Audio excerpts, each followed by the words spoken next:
शुद्ध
शुद्ध बीजा पोटी फळे रसाळ गोमटी मुखी अमृताची वाणी देह देवाचे कारणी सर्वांग निर्मळ चित्त जैसे गंगा जळ मुखी अमृताची वाणी देह देवाचे कारणी तुका म्हणे जाती ताप दर्शने विश्रांती मुखी अमृताची वाणी देह देवाचे कारणी विठाला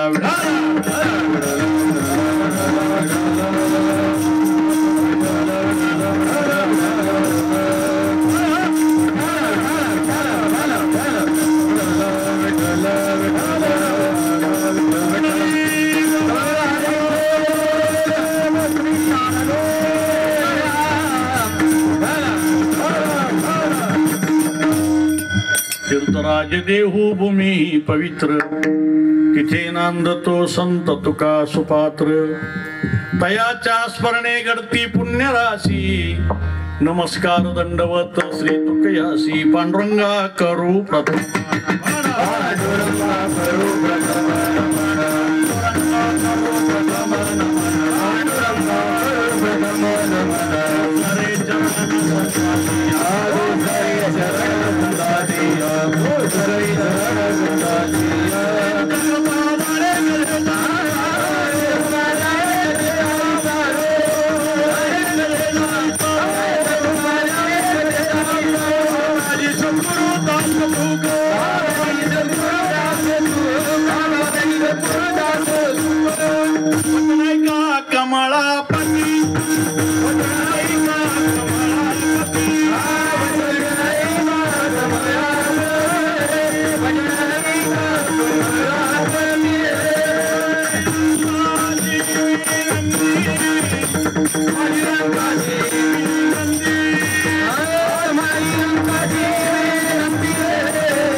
देवकी परमानंदनम कृष्णं वंदे जगद्गुरुं नमो ज्ञानेश्वरा करुणाकरा दयाळा तुमचा अनुग्रह लाजलो पावन झालो चराचरी हरि ओम नमो जी तुकाराम ओम नमो स्वामी सद्गुरुधामा ओम नमो रूपानामा ओम नमो परब्रह्म विश्वकारा धन्य धन्य नाम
रामदूतमरिष्टं आप्तात्मैमानमुख्यं श्रीरामदूतं शरणं प्रपद्ये। नमो सद्गुरु तुकया ज्ञानदीपा, नमो सद्गुरु सच्चिदानंदरूपा, नमो सद्गुरु भक्तकल्याणमूर्ती, नमो सद्गुरु भास्करा पूर्णगिरती। श्री संतांच्या माथा चरणावरी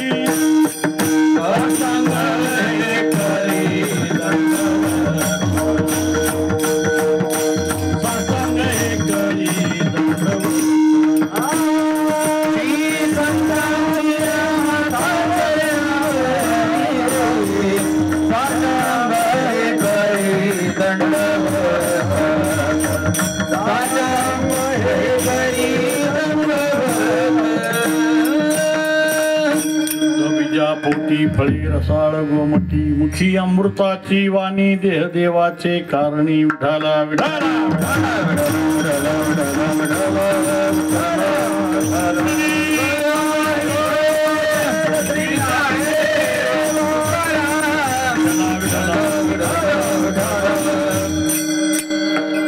संचळी गावातील एक आदर्श परिवार आमचा जाधव परिवार, आणि या जाधव परिवारातील सर्व त्यांच्या नातवंडांचे आजोबा याच गावातील कैलासवासी रामचंद्र मारुती कदम यांचं 42वे पुण्यस्मरण इथं संपन्न होत असताना 42व्या वर्षानंतर सुद्धा या परिवाराला त्यांच्याविषयी अंतःकरणामध्ये जी असलेली श्रद्धा आणि तळमळ पाहिली तर ती वाखाणण्याजोगी आहे की त्या निमित्तानं आपल्या घरामध्ये, आपल्या घरी भगवंताचं नामस्मरण व्हावं, कीर्तनरूपी एखादा आध्यात्मिक पर्वणीचा उपक्रम लाभावा आणि त्याचा लाभ आपल्याबरोबर सगळ्यांना मिळावा, एवढाच हेतून जाधव परिवाराने आपल्या आजोबांच्या स्मरणार्थ हे पुण्यस्मरण आयोजित केलेलं आहे। त्यानिमित्तानं ही कीर्तनरूपी सेवा आहे। अभंग आज आपण सेवेला घेतलेला आहे, तो संतांचं वर्णन करणारा अभंग आहे, संतपर प्रकरणातला आहे। पण हे सगळं घडवून आणण्यासाठी गेल्या 2 ते 3 दिवसापूर्वीपासून हे नियोजन झालं, आणि या धावपळीच्या नियोजनामध्ये जाधव परिवारांनी ज्यांच्यावर जबाबदारी टाकली ते आमचे हरिभक्तपरायण या गावचे सुपुत्र, आणि परमार्थाची त्यांची सीमा आता वाढत चाललेली आहे असे अमोल महाराज कदम यांनी या संपूर्ण नियोजनामध्ये सिंहाचा वाटा उचलला आणि सगळ्यांना निमंत्रित केलं। गायक जे आहेत, गायक मंडळी, त्यामध्ये आमचे हरिभक्तपरायण ऋषी महाराज सुतार गारवडीवरून आलेले आहेत, दिलीप महाराज बर्गे आपल्या परिचयाचे आहेत, भाकरवाडीचे आहेत, त्याच्या शेजारी आरबवाडीचे सगळे गायक मंडळी आहेत, बनवडीचे आमचे हरिभक्तपरायण शिंदे महाराज आहेत, त्यांचे सर्व सहकारी मंडळी आहेत, विनेकरी आहेत, आमच्याबरोबर आमच्या वारकरी संप्रदायाचे उपाध्यक्ष पांडुरंगदादा आहेत, अमरनाथ जाधव महाराज आहेत, आमचे हार्मोनियम वाजवायला बसणारे कांतीलाल सुतार आहेत, मानसिंगराव जगदाळे आहेत, कुमठी ग्रामपंचायतीचे सदस्य परमार्थप्रिय असलेले आमचे प्रकाश महाराज तांबे आहेत, सुंदर अशी मृदंगाची साथ करणारे कोरेगाव तालुक्याचं जिल्ह्याचं एक वैभव म्हणून ज्यांना आपण संबोधलं जातो, आणि अतिशय गोड असा मृदंग वादन करणारे आमचे हरिभक्तपरायण ऋषी महाराज आहेत। जाधव परिवारातील सगळे मान्यवर मंडळी आहेत। या जाधव परिवारातील एक कोरेगाव तालुक्याचे माजी शिवसेना प्रमुख आमचे स्नेही शिवाजीराव जाधव आहेत। गावातील सर्व मान्यवर मंडळी आहेत, आणि या सर्व मान्यवर मंडळींच्या उपस्थितीमध्ये आणि या जाधव परिवाराचे सगळे असलेली भावंड यांच्या उपस्थितीमध्ये आपण हे पुण्यस्मरणाचं पुष्प त्यांच्या चरणी समर्पित करणार आहोत। ते व्यक्तिमत्व बहुतेक सगळ्यांना, चंचळीमधील सगळे वयोवृद्ध मंडळींना त्यांच्याविषयी बरंचसं माहिती आहे, आणि मला माहिती असण्याचं कारण आहे की माझ्या लहानपणी हे आमच्या चंचळीचे बहुतेक पेशंट आमच्या वडिलांच्याकडे असायचे। त्यावेळेला कसली वाहनाची सुविधा नव्हती, बैलगाडीने इथल्या बैलगाड्या लागलेल्या असायच्या, बरोबर आहे का? तुम्हाला विचारतोय मी, बरोबर आहे का? काही जुनी मंडळी आहेत, हे बरोबर आहे ना? चंचळीच्या गाड्या आमच्या वडिलांच्याकडे यायच्या, आणि मग त्यातून जे दृढसंबंध निर्माण झाले, त्या संबंधामध्ये अनेक परिवार आमच्याशी जोडले गेले। त्यापैकी हा जाधव परिवार किंबहुना कैलासवासी रामचंद्र मारुती कदम तिकडं आले की नेहमी ह्यांच्या आजींना घेऊन यायचे, आणि बैलगाडीतून आले की आमच्या वडिलांच्या बरोबर तासनतास गप्पा मारत बसायचे, आमचे वडील सुद्धा पेशंट तपासायच्या निमित्तानं कधी संथळे झाले तर ह्यांची भेट घेतल्याशिवाय जायचे नाहीत. असे अनेक वर्षापूर्वीपासूनची, जवळजवळ 50-60 वर्षापूर्वीपासूनचे हे ऋणानुबंध आहेत. आणि कैलासवासी रामचंद्र मारुती कदम यांना 2च मुली, त्यामध्ये थोरल्या आहेत श्रीमती ताराबाई, ह्या रेवडीमध्ये दिलेल्या आहे. आमचं आजोळ हे रेवडीचंच आहे. आणि धाकट्या आहेत त्या सुमंताई, याच गावामध्ये जाधव परिवारामध्ये त्यांना दिलेलं आहे. म्हणजे त्या दोघींचं माहेर गावातलंच. आजोळ रेवडी, माझा आजोळ रेवडी, अशा अनेक परीनं अनेक पद्धतीनं आमचे संबंध एकत्रित आले. आणि या परिवाराने सुद्धा तो स्नेहसंबंध अद्याप जोपासलेला आहे, त्याची जाणीव मला आहे. मी सुद्धा तशाच पद्धतीनं माणसं जोडणारा माणूस आहे. कीर्तनकारानं गावोगावी घरं बांधावीत, त्यातलं आमचं चंचळीमध्ये अनेक घरं आहेत. आमची अंमलकदबांचं असेल, बाकीच्यांचं असेल, गावोगावी आम्ही घरं बांधतो. त्यात चंचळीवर जाताना वाटेवरच हे घर बांधलेलं आहे, ते जाधव परिवाराचं आहे. विठ्ठल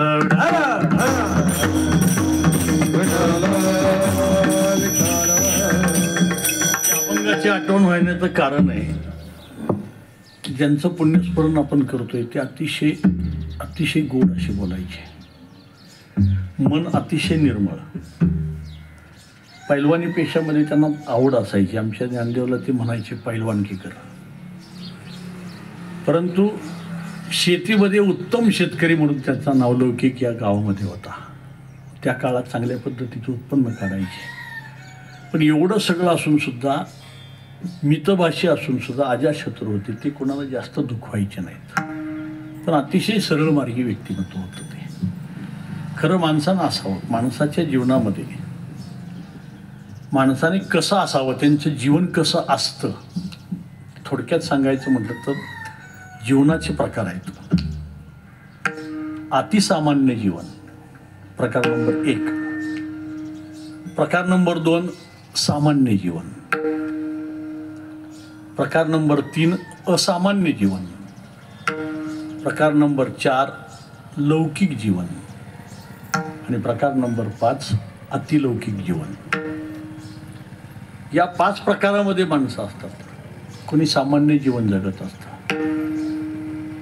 कुणी असामान्य जीवन जगत असतं, कुणी अतिसामान्य जीवन जगत असतं, कुणाचं जीवन लौकिकाचं असतं. आणि अतिलौकिकाचं जे जीवन असतं ते फक्त असतं संतांचं. संतांचं जीवन आपलं जीवन सामान्य जीवन आहे, किंबहुना आपण अतिसामान्य. यामध्ये फार मोठा फरक आहे बरं का. अलौकिक जीवन कुठं आणि अतिसामान्य जीवन कुठं. अतिसामान्यामध्ये आपण आहे, म्हणजे आपण खोल दरीत आहे. आणि संत उंच अशा शिखरावर विराजमान झालेले आहेत. त्यांचं आचरण असेल, त्यांचे विचार असतील, उंच शिखरावरही विराजमान झालेले आहेत. आता आपल्याला अतिसामान्य ते अलौकिक जीवन, संतांचं जीवन, आपण संतांचं जीवन जगू शकत नाही. लक्षात ठेवा. जगात संत होण्याचा कुणीही प्रयत्न करू नये, संत होताच येत नाही. गाडगे बाबा कीर्तनात सांगायचे, माणसानं तुम्ही संत बनण्याचा प्रयत्न करू नका, तुम्हाला संत बनता येणार नाही. तुम्ही देव बनण्याचा प्रयत्न करू नका, तुम्ही देव बनू शकणार नाही. हे माणसानं तुम्ही फक्त माणूस बना. विठ्ठल.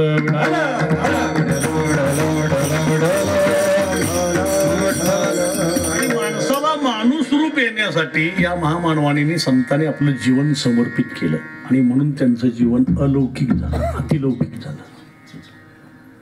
सर्वसामान्य म्हणजे अतिसामान्यांना अलौकिक करण्याचा प्रयत्न या संत मंडळीने केला. त्यांचं वाङ्मय ते करत आहे. आता त्यांचं वर्णन बघितलं तर आपलं संतांचं वर्णन होऊ शकत नाही. आपण अतिसामान्य, संत अलौकिक. लौकिक आणि अलौकिक बरं का. लौकिक कोण असतात, ते थोडेसे संतत्वाला कमी पडलेले असतात, ते लौकिक असतात. पण सगळ्यातून पूर्णत्वाला जातात ते अलौकिक असतात. लौकिक जीवन कोणाचं माहिती आहे का? देवाचं. मी जबाबदारीने बोलतो बरं का. लौकिक जीवन कोणाचं? देवांचं. आणि अलौकिक संतांचं. विठ्ठल.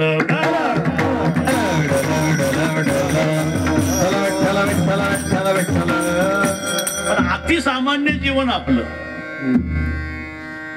आणि असामान्य जीवन म्हणजे थोडेसे नानावलेले असतात, काहीतरी काम करत असतात, आध्यात्मिक उपक्रम राबवत असतात. असामान्य भले ते राजकारणात असतात, त्यांचं नाव लौकिक असतो. असामान्य नसतात पण सर्वमान्य असतात. कळलं का तुम्हाला? त्यांच्यात काय चांगले गुण असतीलच असं नाही, पण आपलं त्यांना सगळी लोक सर्वमान्य मानतात. मग तो भ्रष्टाचारी असला, स्वैराचारी असला, नालायक असला तरी सर्वमान्य. विठ्ठल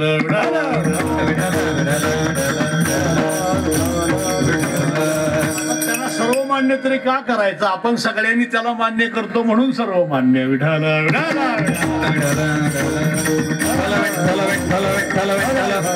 त्यांच्या आचरणाची बरोबरी होऊ शकत नाही. अलौकिक असं जीवन आहे त्यांचं. आणि अलौकिक जीवन आणि आपलं अतिसामान्य जीवन याचं जर वर्णन करायचं म्हटलं तर आपल्याला अलौकिक जीवन कधीच जगता येणार नाही. आपण प्रयत्न करावा ही संतांची अपेक्षा आहे, इच्छा आहे. कसं असतं त्यांच्या आपल्या जीवनात फरक आहे. दयाची अंगी निघे ताकलोनी एका मागून एका मोले दोनी मागून दयाची अंगी निघे ताकलोनी एका मोले एका मोले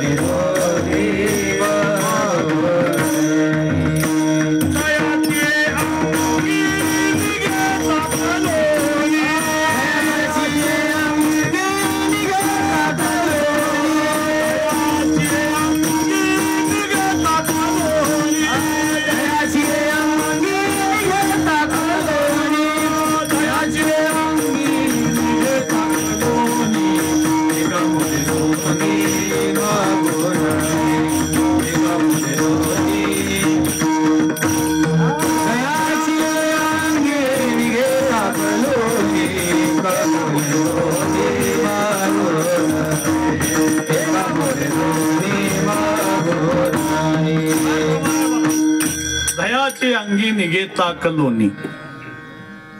आता दही असेल, ताक असेल, लोणी असेल, त्याचं तूप बनतं. हे दुधापासूनही पदार्थ बनतात. आता आपण दूध उत्पादक शेतकरी आहोत. दुधाबद्दल आपल्याला सगळ्यांना माहिती आहे. दुधाचे दर काय आहेत आता?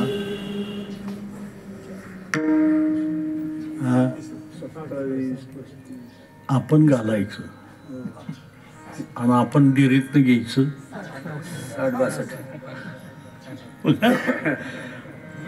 उत्पादक कोण आहे? शेतकरी. तो शेतकरी डेअरीत दूध घालायला गेला की त्याला पैसे किती मिळतात? 35 रुपये. 35 आणि त्यानं जर त्या डेअरीतनं दूध आणायचं म्हणलं त्याला केवढ्याला मिळतं?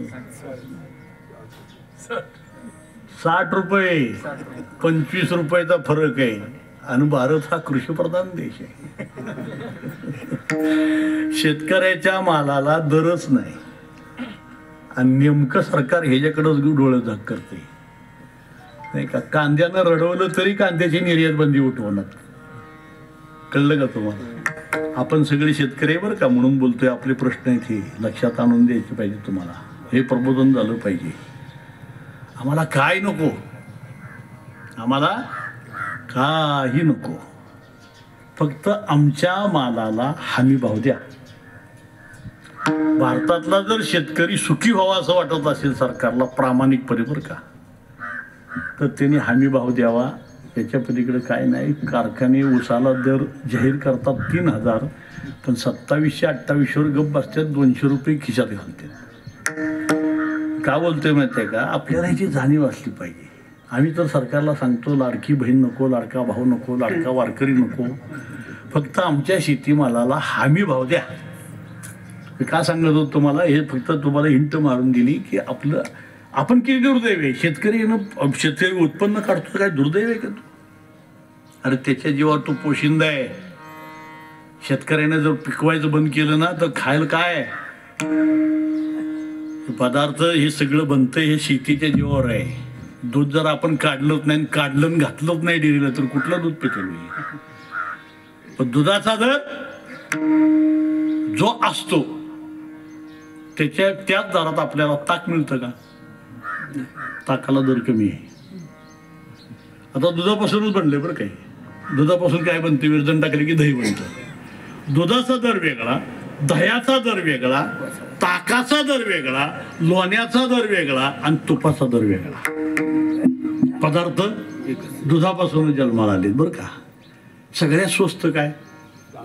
ताक. त्याला किंमतच नाही. माणसं म्हणतात जरा त्याला पाजा 2-4 दिवस तेवढंच जगल. नाही का. मी तर ताकाची अशी व्याख्या केली बरं का, ज्याच्यात काहीच ताकद नाही त्याला ताक म्हणतात.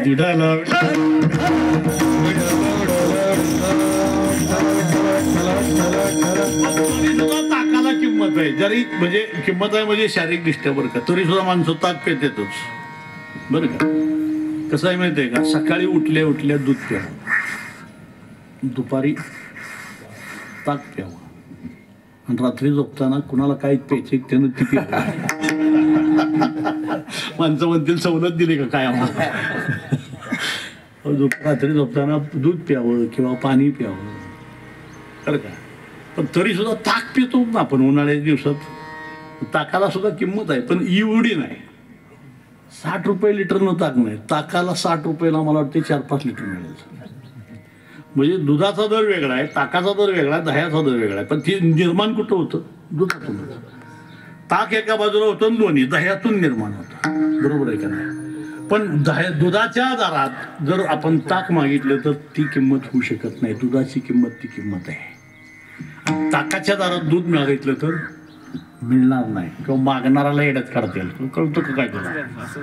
अरे ताक 10 रुपये लिटर आहे म्हणजे दूध कुठं आहे की 10 रुपये लिटरनं मागा येते.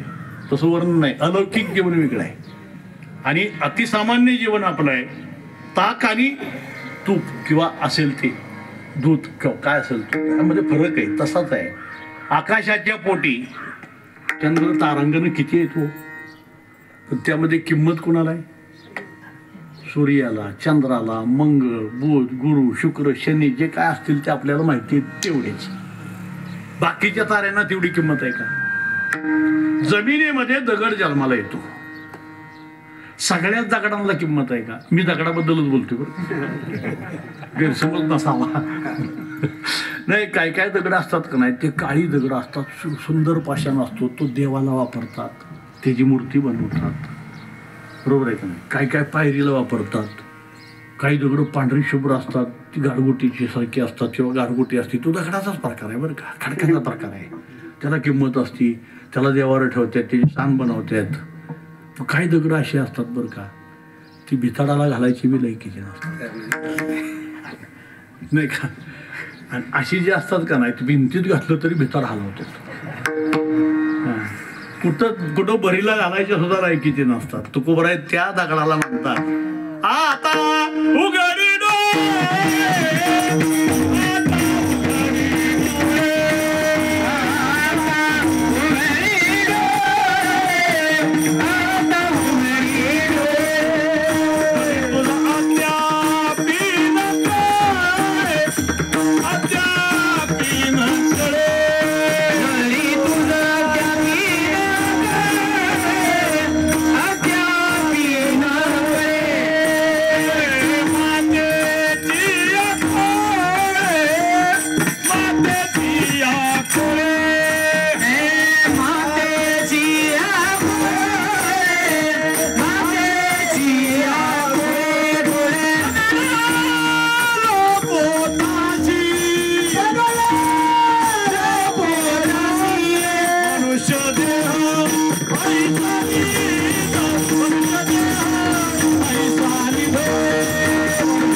आई 4 मुलांना, 5 मुलांना, 6 मुलांना, 7 मुलांना जन्म देते. त्यातली सगळीच मुलं असामान्य कर्तबगार असतात का हो? काही ना काहीतरी फरक पडतो. तसं दगडांचंही तसंच आहे. खाणी दगड ही काळाही त्यातच, मुरमाड बी त्यातच, बादाड बी त्यातच. आणि त्या दगडात एक दगड असतो, त्याला फार मोडली असतं, त्याला म्हणतात हिरा. बरोबर आहे का नाही? आता हिरा आणि इतर दगड फरक आहे का नाही? खाणी एकच आहे. माणसा जीवनामध्ये तसंच आहे. जन्माला घातलेली मुलं सगळीच एकसारखी एका गुणाची असतील असं नाही. हाताची बोटं सुद्धा कशी आहेत?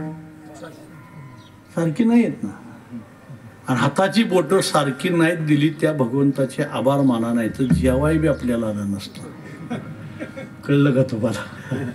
म्हणजे एकसारखं काही नसतं. निसर्गाचा सिद्धांत आहे. मी हा मीच आहे, तुम्ही हे तुम्हीच आहे. नाक सगळ्यांनाच आहे.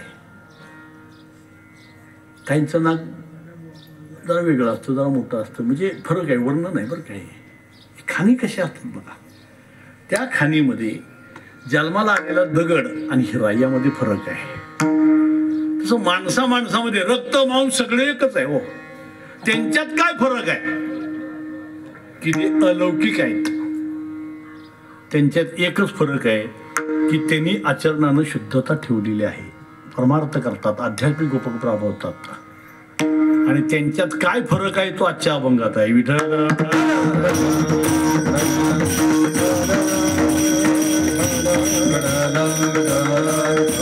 आपणही संतांसारखं लौकिक जीवन जगावं म्हणून संतांना आपली काळजी वाटली, आपलं जीवन सुधारायला तयार आहे.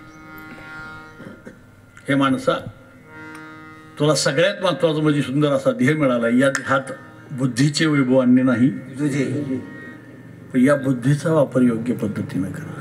तुकोबाराय म्हणतात, बुद्धीचा पालट धरा रे काही. पालट नुसती पलटी कर. सगळ्यांना बुद्धी आहे बरं का, पण कुठं वापरावी आपल्याला कळलेलंच नाही. गाळामध्ये दलदलीमध्ये अडकलेला मनुष्य, त्याला सांगितलं तरी तो तिकडच जातो. अडकला ना, कुठं जाऊन बुद्धी वापरावी त्याला कळतच नाही. बोर्ड लिहिलाय, हे जाऊ नको पुढं दलदल आहे, फलक लिहिलाय बरं का. हा म्हणला काय काय हे सांगते आम्हाला, काय काय ना सवय असते बरं का. आलाय सांगाय आम्हाला, पहिल्यापासून आम्ही ह्याच्यातच आहे. त्याने ऐकलंच नाही, तसाच गेला आणि तो दलदलीत अडकला. जावई बापू म्हणून चांगला नटून तटून निघाला होता बरं का. पांढरी शुभ्र कपडे, भले दुसऱ्याची का होईना आणलेली होतीच ती. पांढरी सासरवाडीला जायचं म्हणल्यानंतर सासरवाडीत उतरला, फाट्यावर निघाल्यानंतर बोर्ड लिहिलाय, अरे पुढे जाऊ नका. कुठं बुद्धी वापरावी काय त्याला कळलंच नाही.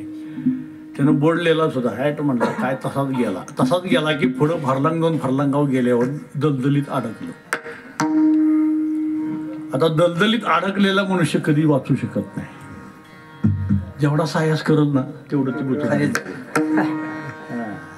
हा पाय रुतलाय, तो काढला की पहिला पाय काढला पुन्हा रुतायचा. किती उपाय केला तरी सुटायाचा काही करीत उपाय,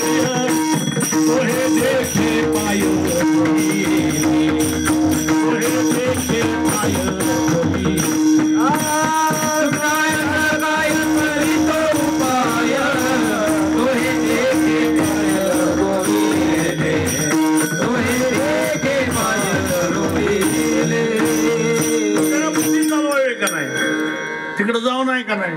त्यानं बुद्धीच चालवली नाही. त्याला आहे ना बुद्धी, पण तिकडे तो गेलाच निर्बुद्धासारखा. आणि अडकल्यानंतर लागला ओरडायला, वाचवा वाचवा वाचवा वाचवा.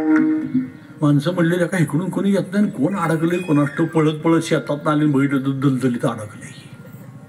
माणसं म्हणली काय तुम्हाला कळतं का, तुम्हाला अक्कल बिकल आहे का, निर्बुद्ध आहे का काय, तुम्ही बोर्ड लिहिलाय की. असं ते म्हणले की तर वापरायचं तिकडे वापरले नाही, घोटाळे चालू आता वाचवा. माणसं म्हणली तुम्हाला वाचवता येणार नाही, कारण दलदलीत अडकलेलं कधीच निघत नाही. पण आता तुम्हाला जर काढायचं असलं तर आम्ही कासर गोळा करून आणतो, पण तवर हातपाय हलवू नका, नाही तर मराल. तिथं तर एवढी चांगली बुद्धी वापरली बरं का त्यानं. हातपाय हलवू नका, ते जे मारा नाही तर मराल म्हणल्यानंतर तिथं हातपाय हलवायचं बंद केलं आणि तसंच उभं राहिलं. ते रोतायचं थांबलं. माणसाने कासरा आणलं, ओढून काढलं. कुठं निघालाय म्हणजे काय इथं, का बरं तिकडे निघालाय, सासरवाडी आपली. म्हणजे सासरवाडीला म्हटली तू बोर्ड लिहिला होता, कसं काय जाताय का म्हणजे. गेलो आता काय करायचं, आता अडकलोय. आणि असं वय जाणार तुम्ही सासरवाडीत, कपडे सगळे रापडा झालाय म्हणते. ते विहिरीत उतरा आणि विहिरीत उतरून आंघोळ करा, कपडे धुवान मग सासरवाडीत जा. ती उतरायला गेली विहिरीत, 4थ्या पायरीपर्यंत गेलं, 5व्या पायरीने सटकलं ती विहिरीत. विहिरीत पडल्यावर त्याच्या लक्षात आलं हातपाय हलवू नको नाही तर मरशी. बघा ह्याची बुद्धी कशी गंज चढली. आता हातपाय हलवायचं बंद झालं, लागलं बुडायला. लागल्यानंतर माणसं म्हणली अजून कसं काय वरी ना, तिला काठाकड्या खाते. न पावायचं येतं की म्हटली, हातपाय हलवा की म्हटला मरीन की. म्हणजे कसं काय? मग असे म्हणला तुम्ही हातपाय हलवू नका नाही तर मराल. अहो म्हणले बरोबर आहे, तिथं जर हातपाय हलवलं नसतं, हातपाय हलवलं असतं तर मी आला असता, आणि इथं हातपाय हलवलं नाही तर मराल म्हटले. फरक आहे बरं का? तिथं हातपाय हलवल्यानंतर मराल आणि इथं हातपाय नाही हलवलं तर मराल. त्याची बुद्धीच चालणार नेमकं काय करावं ते, नाही का? तुकोबांनी सांगितलं तुम्हाला बुद्धी आहे, हो आहे बुद्धी तुम्हाला, फक्त बुद्धीचा पालट करा.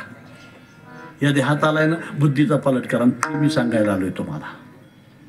संतांनी संपूर्ण आयुष्य सर्वस्वपणाला लावून सांगितलं.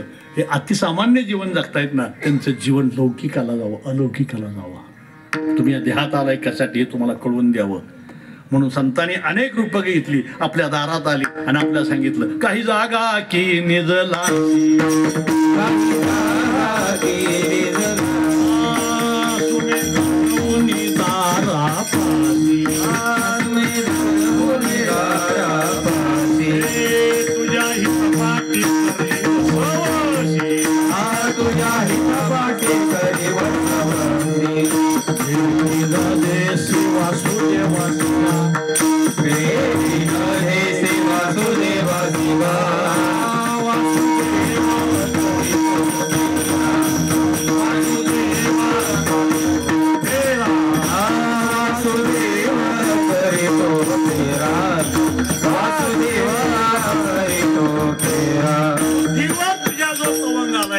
मी तुझ्या दारात आलेलो आहे. काही जागा की निजलाशी. काय म्हणतात संत? काही जागा की. संत विचारतायत आपल्याला तुम्ही जागा आहे का? मी तुम्हाला विचारतो चंचळीकर आणि सगळे ग्रामस्थ, तुम्ही जागा आहे का? तर तुम्ही सगळीच म्हणाल बुवा तुला दिसना का आम्ही जागा आहे. पण आपण जागा आहोत असं जर तुम्हाला वाटत असेल तर तो तुमचा गैरसमज आहे. या देहाचे चक्षु उघडे आहेत म्हणून जागा नाही बरं का. ज्ञान चक्षु उघडा असणं हे खरा जागरूक म्हणायचं आहे. ज्ञान चक्षु उघडा असला पाहिजे. नुसत्या देहाचे डोळे उघडे आहेत म्हणून नाही. आपली अवस्था कशी आहे माहिती आहे का? त्याच वासुदेवामध्ये अगोदर सांगितलं. आता मी वासुदेवाच प्रमाण दिलं बरं का. तुकोबांनी त्याच्या अगोदर म्हणजे त्या वासुदेवाच्या अगोदर सांगितलेलं आहे. त्याच्या अगोदरच प्रमाण आहे. काय तुझी अवस्था आहे माहितीये का? जागे बाहेर आत निजेले, जागे बाहेर आत निजेले, कैसे घरात घरकुल केले, कैसे घरात घरकुल केले, नेलो अंधार ना उजडले का, नेलो अंधार ना उजडले का, वासुदेव करीतो वासुदेव करीतो फेरा, वासुदेव करीतो फेरा, वासुदेव करीतो फेरा. मस्त शॉर्टकट मारलाय बरं का, आपण निम्म घेतलंय. जागे बाहेर आत निजेले. आपल्याला समज आहे आपला आपण जागा आहे. नाही नाही तुम्ही बाहेर जागा आहे. कुठं? घराच्या बाहेर दिसतंय आपल्याला पण आत निजलेलं आहे तुम्ही. तुम्हाला हित नाही कळत ते हित सांगायला आलोय. अनेक रूपं घेतली. तू कोण आहे रे माणसानो? जग जोगी जग जोगी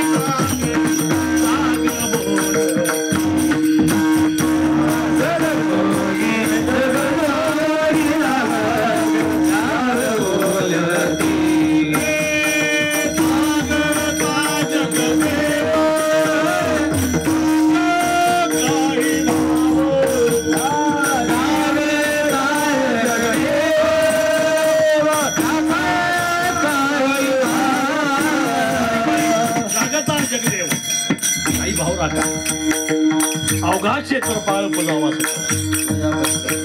पूजापत्र काही फळ पुष्पतो. हे माणसानो बहुतारी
जे जागलेले नाहीत, तुकोबाने सांगितलं तुम्हाला हितच कळलं नाही. पण जे जागले, धन्य माता पिता तया, धन्य माता पिता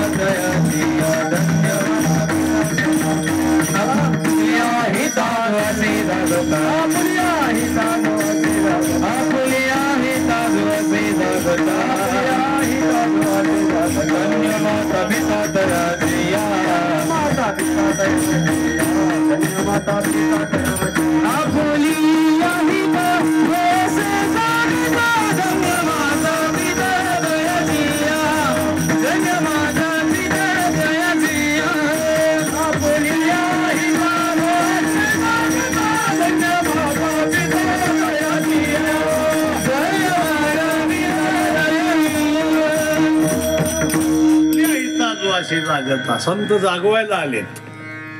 आणि जो जागला ना, धन्य माता पिता तया, श्रेय कोणाकडे जात? आई वडिलांच्याकडे जात. काय असतं माहितीये का, मुलगाचा नावलौकिक झाला, दोन गोष्टी सांगतो बरं का. मुलग्याचा नावलौकिक झाला की त्या विचारतात कुणाचा मुलगा आहे हो, सहज विचारतात कोणाचं. हा, पण त्याचा नावलौकिक झाला. हा मुलगा कोणाचा आहे सांगितल्यानंतर वडिलांचा नावलौकिक होतो.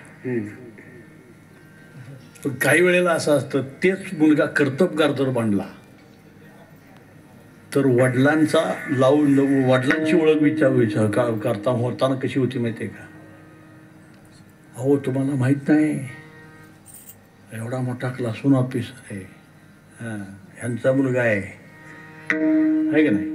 त्याची कर्तबगारी वाढत गेली की अहो काय तुम्हाला सांगायचे, हे क्लासरूम ऑफिसर आहेत ना, त्यांचे वडील आहेत विठ्ठल.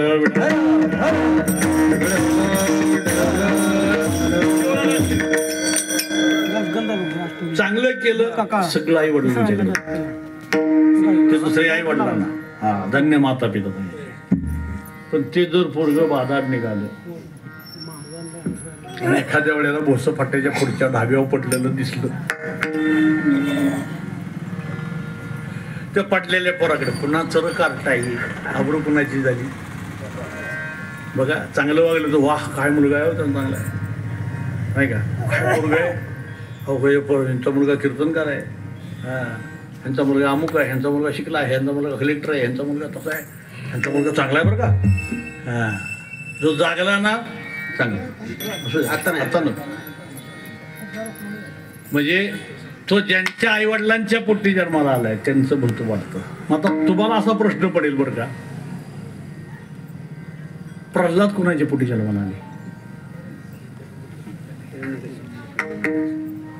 बरोबर आहे. मग आता हिरण्यकशिपू कोण होते? राक्षस. मग राक्षसाच्या पोटी कसं काय, कसं जन्माला आलं? राक्षसाच्या पोटी प्रल्हाद हा सारखा भक्त जन्माला कसा आला? हे प्रल्हादाचं पाप नाही, त्याच्या आईची पुण्य आहे. विठ्ठल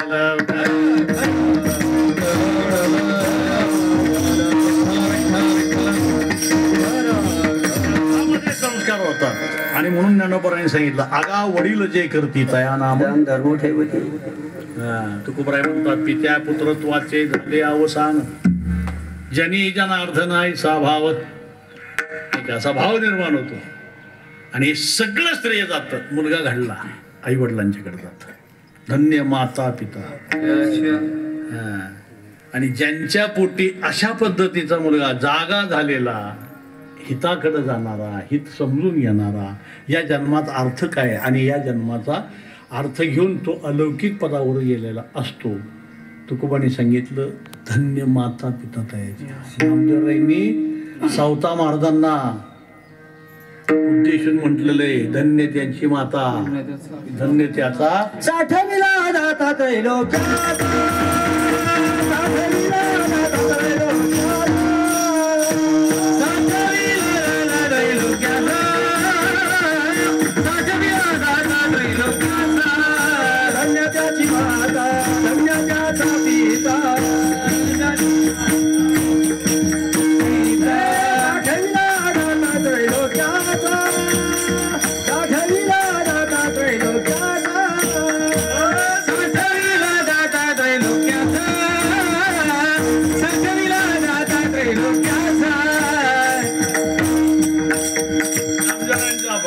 धन्य त्याचे माता, धन्य त्याचा पिता. त्याचे आई वडील धन्य. साठवीला दातात नामा म्हणे शेवटचं चरण आहे. बरोबर आहे ते. हा. मग आता हे सगळं श्रेय कोणाला गेलं?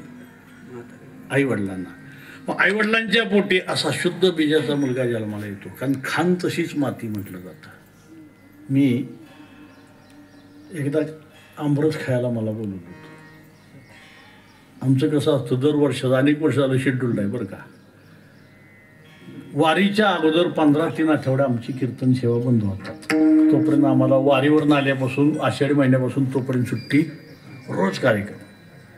मग ते 15-3 आठवडे कसे असतात माहिती आहे का? नुसतं खायचं. महाराज पारायणाच्या वेळेला आलं नाही पण या एकदा जेवा. खास जेवणाचा बेत बरं का. मग कोण पावटीची आमटी करतो, कोण शेंगदाण्याचा भादे करतो, कोण काय काय आम्हाला आवडतं ते करतं. एक जणांना आमरस केला होता. असा आमरस होता. एक तर मुळात वारकऱ्याचं गोड म्हणजे लय आवडीचं. कुठं गेलं का नाही बासुंदी वाडा मला आवडती. पुरणपोळी असली आमच्या आवडीचं. पुन्हा म्हणणार तुम्ही बरं सांगून ठेवलं, तेवढंच करायचं नाही म्हणजे थांबायचं नाही. आणि त्या आंबरस खाताना इतका गोड लागला. मी त्यांना म्हणलं काय आंबरस आहे हो. मालवणला गेलो, रत्नागिरीला गेलो, दापोलीला गेलो, कोकणात फिरलो, इतके आंबे बघितले पण असला आंबरस पिणार नाही. वेगळंच आहे बेनं. काय म्हणतो कुठून आणले आंबे? आहो म्हणले कशाला कुठनं आणले तर आमच्या रानात 4-5 झाडं लावली ते माग त्याचा आंबा येतं. ही मी त्यांना सहज म्हणलं इतके गोड आंबे? हो म्हटलं त्याच आंब्याचे आहेत. मी त्यांना म्हणलं कोया देता का? विठ्ठल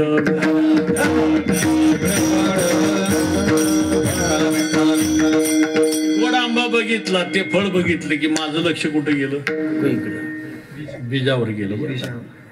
ते बीज आई वडिलांची आठवण झाली ठीक आहे, पण हे बीज आहे ना कुठं जन्माला आलं? बरोबर आहे का नाही? कुठं जन्माला आलं? ते बीज आहे. एखाद्याचं पोरगं पुन्हा चर पुढं काय म्हणतो आपण? नाही कार्ट नाही, त्याच्या पुढं आणखी एक शब्द आहे गावठी नाही का? काय लेका इतकं पितं इतकं सांगतोय, कोणाचं बिया नाही रे. आणि ज्वारी पेरा समजा ज्वारी पेरायला आणली आपण आणि दोघंच शेतकरी गेले ज्वारी पेरायला. ज्वारी ह्यानं बी घेतली आणि त्यानं बी घेतली, फक्त दुकानं वेगवेगळी होती. बेनं आणि ते आणलं पेरलं. ज्याचं शुद्ध बीज होतं का नाही त्याचा जोमदार असं ती ज्वारी उगवली, असे कोंबे मजबूत होता. पण त्यानं पेरली होती का नाही दुसऱ्या त्याचं बियाणंच खराब होतं. कुठं कुठं उगवलं कुठं कुठं उगवलं. तर म्हणलं का आपण एकाच दिवशी आणली, कोरेगावला गेलो एकाच दिवशी पेरलंय, पाणी दिलंय, वरखत तू जेवढं टाकलंय तेवढंच टाकलंय, शेणखत तसंच टाकलंय, पण माझं कसं उगवाना? हे गेला बघायचं सगळं सांगितलं असं आहे तसं आहे. आपण एकत्र आणलं सगळं झालं. कोरेगावातनं फक्त दुकान बदललं. अहो म्हटले दुकान वेगवेगळं होतं त्यामुळं ही बहुतेक बेनच तसलं आहे. विठ्ठल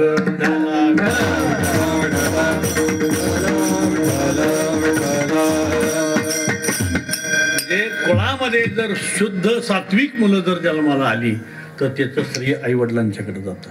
बरोबर आहे का नाही?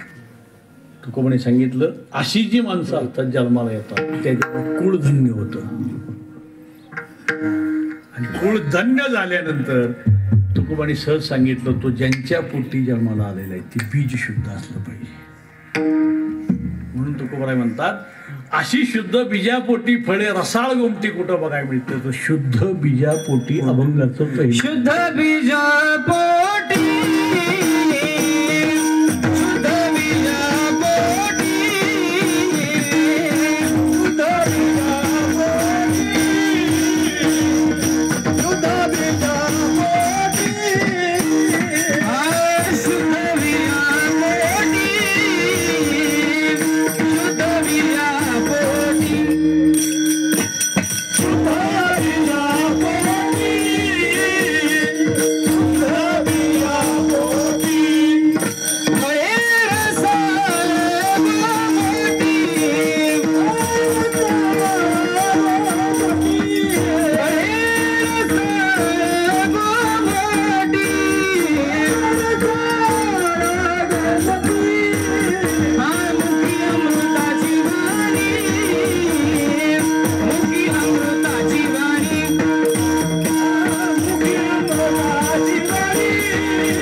कुणाकडे श्रेय गेलं?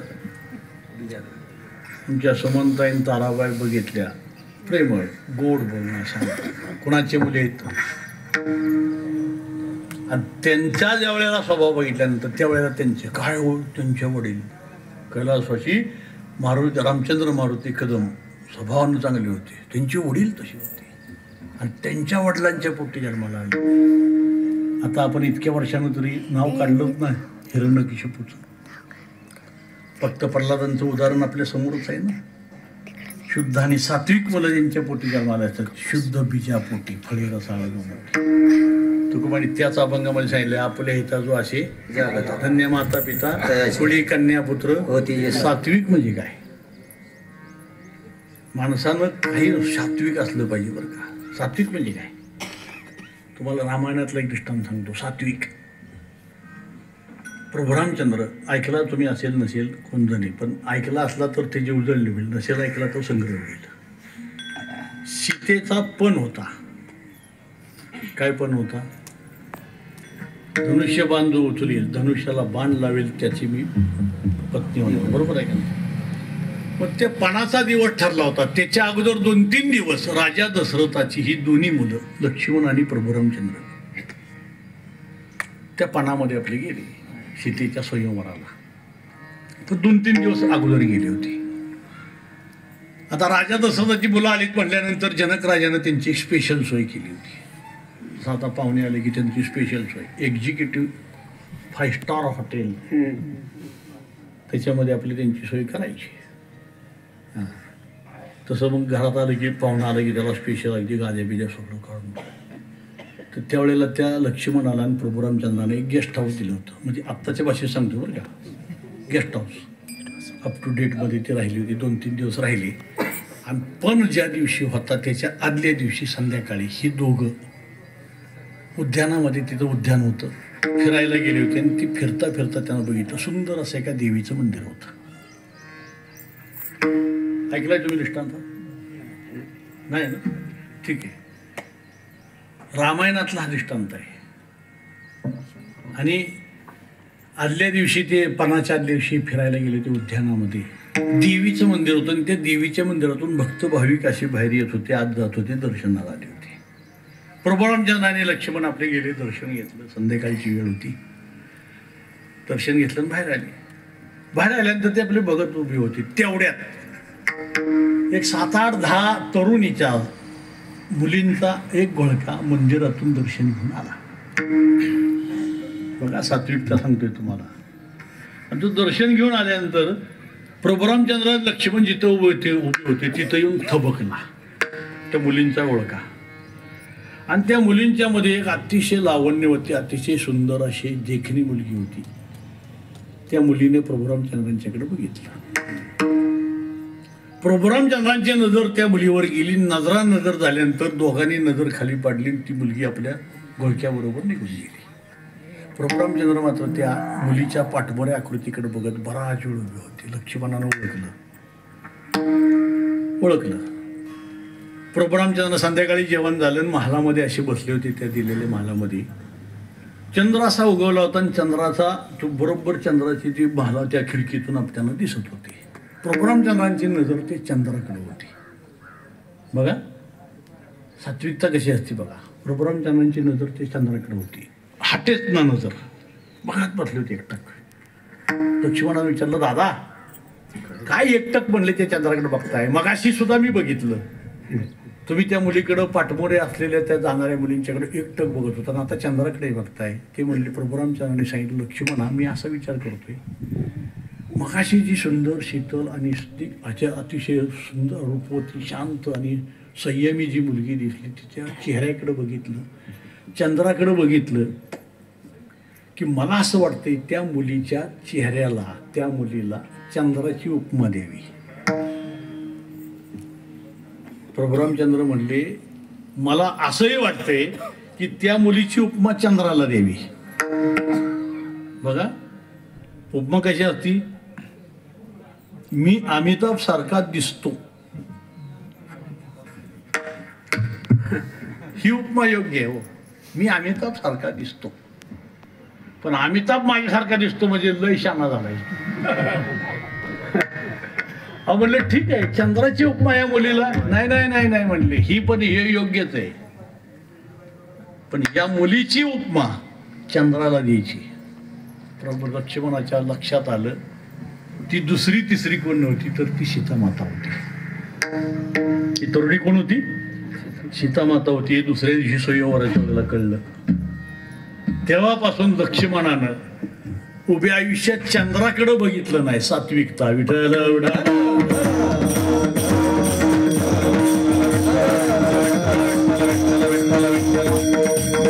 म्हणायचं फळ रसाळ गोमट.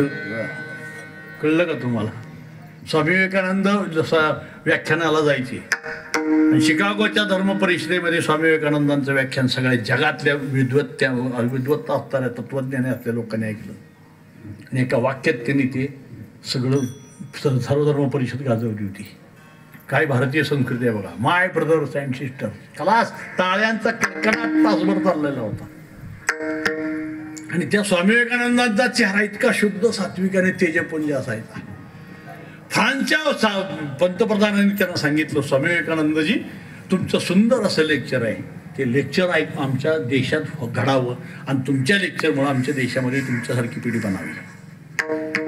याल का आमच्याकडे देशाकडे? हो येतो म्हटलं. स्वामी विवेकानंदांना विमानाने न्यायची व्यवस्था केली. फ्रान्सला गेली, पॅरिसला गेली. ती लेक्चर व्हायची गावोगावी शेतीतून. भरपूर प्रचंड त्यांना प्रतिसाद मिळायचा. पण एकदा फ्रान्समधल्या एका शहरामध्ये एका सुंदर अशा तरुणीला असं वाटलं की स्वामी विवेकानंद आपला पती असला पाहिजे. मनामध्ये निर्माण झाली, वासना निर्माण झाली. का तर मला स्वामी विवेकानंदांसारखा तेजपुंज देखणं आणि बुद्धिमान मुलगा व्हावा.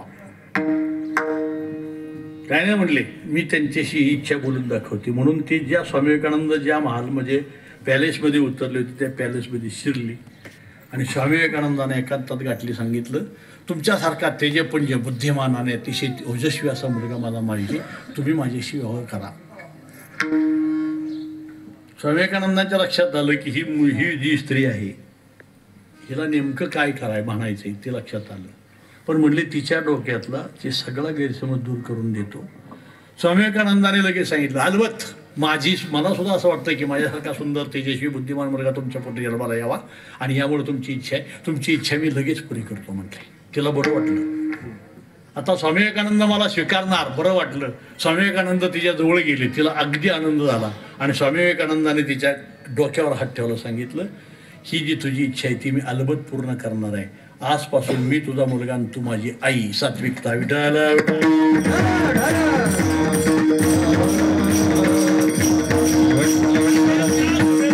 सून सन्मानानं पाठवणारे आमचे छत्रपती शिवाजी महाराज आणि गोदूच्या नावानं छत्रपती संभाजी महाराजांच्यावर इतिहासाचे डाग लागलेले, डाग लावलेले आहेत. गोदूचा आणि संभाजी महाराजांचा काही संबंध नव्हता. हंसाचा आणि संभाजी महाराजांचा काही संबंध नव्हता. पण संभाजी महाराजांना बदनाम करणारे हे मल्हारराव चिटणीस आहेत ना, की बाळाजी आवजीला पायाखाली दिलं हत्तीच्या म्हणून त्यांच्या नातवानं म्हणजे मल्हारराव चिटणीसांनी त्यांची चुकीची बकर लिहिलेली आहे. हा इतिहास समजून घ्या. इतिहासाचा खून होत चाललेला आहे. आपल्याला काही इतिहासाचं लागत नाही. आता फार दुर्दैवावर काय येणाऱ्या पिढीला काही इतिहासाचं लागत नाही. शिवाजी महाराजांचा पुतळा पाडला, त्या पोरांना फसवणारा, पोरांना घेऊन हिंदुत्व शिकवणारे कुठे गेले संभाजीराव भिडे? आता एक शब्द बोलायला मागत नाही. ज्या शिवाजी महाराजांचा पुतळा पडला, सगळ्या जगातून नाराजी व्यक्त होती. आणि आमच्या मराठ्यांच्या बहुजन समाजाच्या पोरांना बोलवणारे आज कुठे गेले? शिवाजी महाराजांचं नाव घ्यायचं, शिवाजी महाराजांच्या नावानं मताचा जोगवा मागायचा, या संकटाला कोण येते? त्यांना लाज आबरू काही राहिलेलं नाही. अलग लक्षात. शिवाजी महाराज आमचं दैवत आहे, ते आमचा श्वास आहेत, लक्षात ठेवा. आणि असल्या गोष्टीकडे दुर्लक्ष. इतिहासाचा खून करणाऱ्या मंडळींनी संभाजी महाराजांना बदनाम करून टाकलं. काय त्यांना विचारलं तुम्ही? संभाजी महाराजांचा गोदूचा हंसाचा काही संबंध नव्हता. पण त्या गोदूचं पुनर्वसन करणारे छत्रपती संभाजी महाराज होते शुद्ध बीजापोटी. रायबगान नावाची एक स्त्री, लढवय्या स्त्री, शाहिस्ते खानाच्या दरबार म्हणजे सैन्यात होती. तिच्यासारखी सुंदर स्त्री नव्हती कुठली त्या संपूर्ण त्यांच्या जणानखान्यामध्ये. आणि शिवाजी महाराजांनी शाहिस्तेखानावर आक्रमण केलं त्यावेळेला पुण्यातले सगळे पडून जाताना रायबागान नावाची ती सुंदर देखील स्त्री गायब झाली. शाहिस्तेखानला सांगायला आले रायबागान गायब आहे. शाहिस्तेखानाला कोणीतरी सांगायला आलं ती शिवाजी महाराजांच्या ताब्यात आहे. शाहिस्तेखानानं काय वाक्य वापरलं माहिती का? ज्या अर्थी ती शिवाजी महाराजांच्या ताब्यात आहे त्या अर्थी तिच्या केसाला धक्का लागणार नाही, कारण माझा शिवाजी महाराजांचा विश्वास आहे.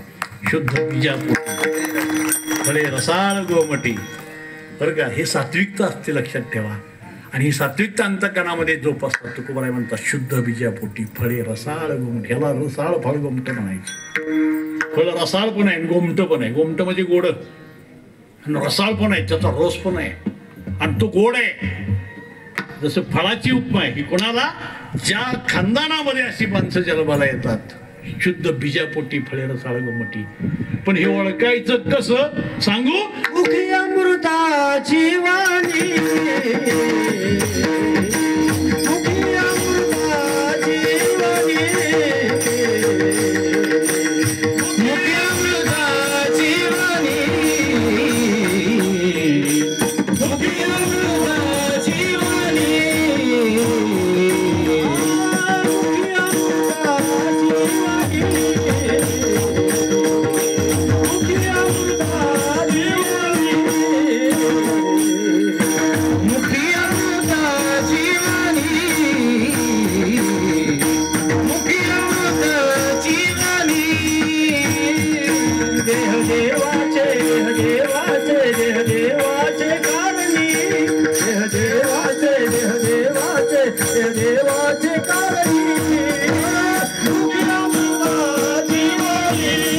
अमृताची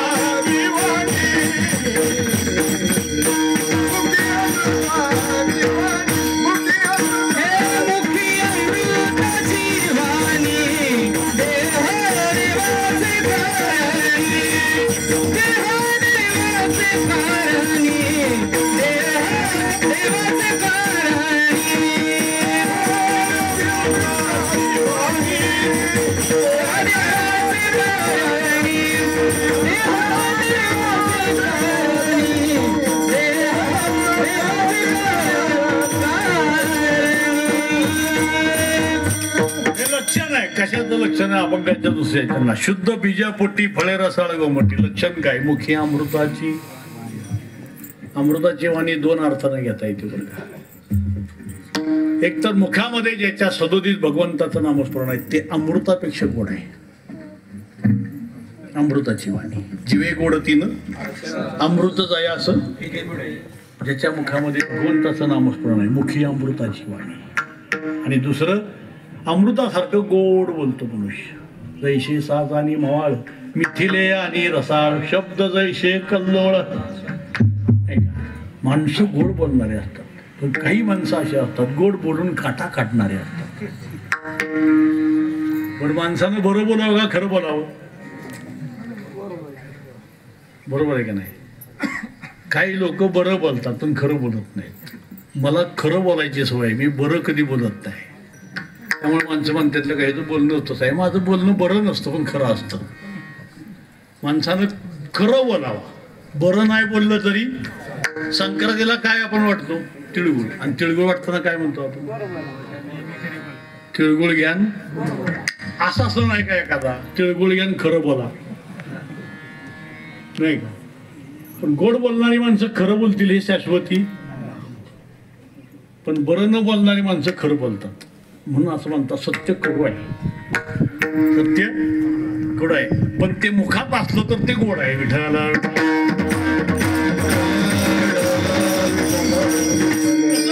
जैसे साज आणि मवाळ मिथिले आणि रसाळ शब्द जैसे कल्लोळ. असं गोड बोला. अमृतासारखे शब्द तोंडातून बाहेर पडले. वा काय वाणी आहे. आपण सहज म्हणतो तू काय वाणी आहे त्याची, काय वाचा आहे नाही का? पण कसं बोलू नये. आटू वेगू विंदानू काय चाललं तुमचं? विठाला विठाला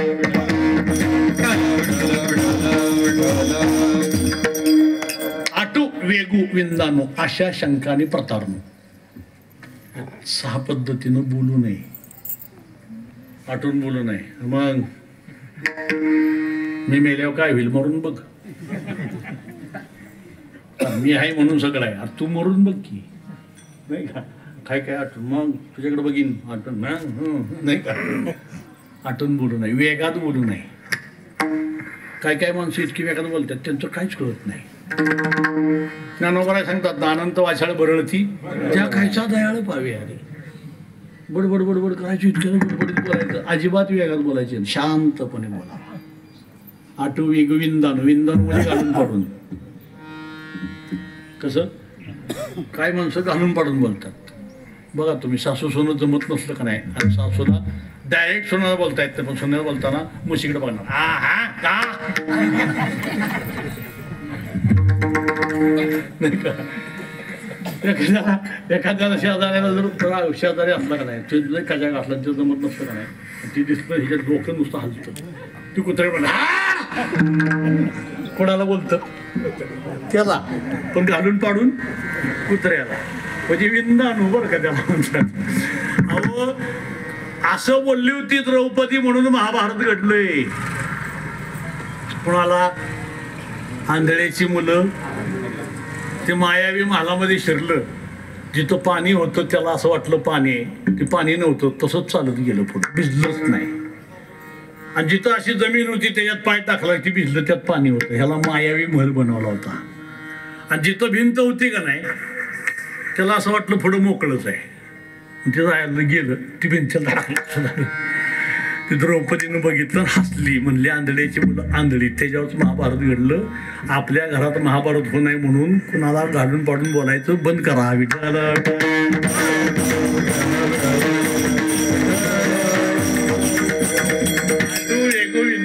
आशा, कुणाला आशा लावून बोलायचं नाही. एखाद्याकडनं काढायचं असलं नाही त्याला आशा लावायची. बघ आता ह्या पुढच्या महिन्यांना मला 5 लाख मिळणार आहे, तुला 1 लाख देतो म्हणून देतो, आशा लावायची त्याला. आणि आता त्याच्याकडनं 50,000 घेऊन जायचं, ती बुडवायचंच नाही का? आणि आशेमध्ये मनुष्य गुरु पडतो. काय काय कंपन्या बंद पडल्या, दिवाळं निघालं. आजच्याच पेपरला एक बातमी आहे, एक व्यापारी आटपाडीची बातमी आहे. एक व्यापारी राहिला 25-30 वर्ष एकत्र राहिला, आणि तो सराफीचा व्यवसाय होता बरं का त्याचा. अहो विश्वासानं त्याच्याकडं टाकली दागिने, 17 किलो सोनं 28 किलो चांदी घेऊन पळालाय. किती? पण त्याच्याकडं का टाकले असेल? प्रेम आहे, प्रामाणिक आहे. आणि काय काय म्हटलं आशे, आशेची कळलं का तुम्हाला? म्हणून आशेनं कधी बोलू नये. काय काय माणसं दुसऱ्याकडून काढून घेण्यासाठी आशेनं बोलतात. त्याचं बळच कौतुक करायचं बरं का. आम्ही भाटड्याला होतो, भाटड्याला, आणि एक माणूस असा होता त्याला काही येत नव्हतं भांडणं. नाव नाही सांगत, नाही तर तुम्ही विचारत चाललाय. त्याला भांडणात कायच येत नव्हतं बरं का. ते एखादा अभंग ती चाल तसली चाल जरा वेगळी असली तर नुसतं हा करायचं. आणि त्याला जर म्हणलं का नाही, काय आप्पा 1 नंबर गाणं, तालुक्यात जोड नाही मला म्हणलं. आता ते हॉटेलवर असायचं बरं का, हॉटेल त्यांचं हॉटेल होतं. एक मनुष्य गेला, त्याचं बी नाव नाही सांगत, तो कलाकार होता, पण लय हुकुमती होती, एकमती होतं बरं का. आता त्याला भजी खायची होती. त्यानं काय केलं, त्या हॉटेलवाल्याचं असं गावाच्या शेजारी एक भुईमुग होता, भुईमुग, आणि त्यानं 5 डाळं तोडलं भुईमुगाचं. किती? 18 लक्षात ठेवा, किती तोडलं? 5 डाळ्याच्या शेंगा टोपीत घेतल्या आणि त्याच्या काउंटरवर गेला.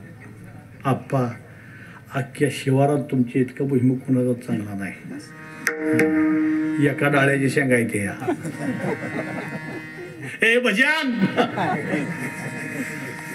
तुम्हाला खरं सांगू का, अख्ख्या भागात नाही, अख्ख्या खोऱ्यात भांडलं, खोऱ्यात असला कोणाचा भुईमुगडा. हे छान भजी त्या फुकट आणि शेंगा बी फुकट. विठ्ठल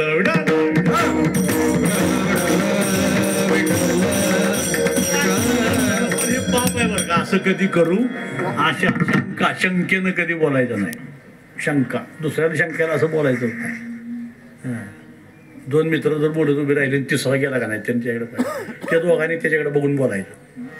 आता काय नसतं त्यांचं बरं का, पण त्यातला एक गेला की त्याला ह्यानं त्याला काटायचं. काय म्हणत होतं, काय करायचं आपल्याला,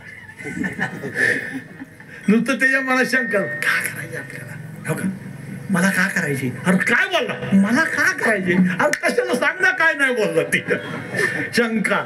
अशा शंका प्रतारणो नाही, घाटो वेगू विंदानो, अशा शंकाने प्रतारणो, घालून पाडून प्रतारणा कधी करायची नाही. तो असा नाही बोलत पण खरं बोलतो, ज्याची वाणी अमृतासारखी आहे. कोणी सांगितलं, शुद्ध बीजा पोटी फळे आणि मुखी अमृताची वाणी. खरं बोलावं, काही असलं तरी सत्य असत्याची मन केले ग्वाही, मान येले नाही बहुमता,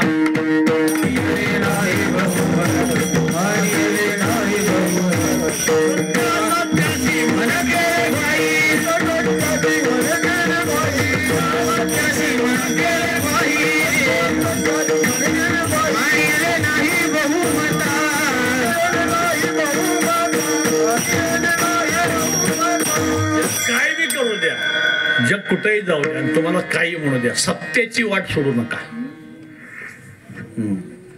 आपल्याला संतांनी एक सांगितले, सत्याच्या वाटेने चाला, तुमचा अपघात कधीच होणार नाही. का तर सत्याच्या वाटेवर रहदारी कमी असते. विठ्ठल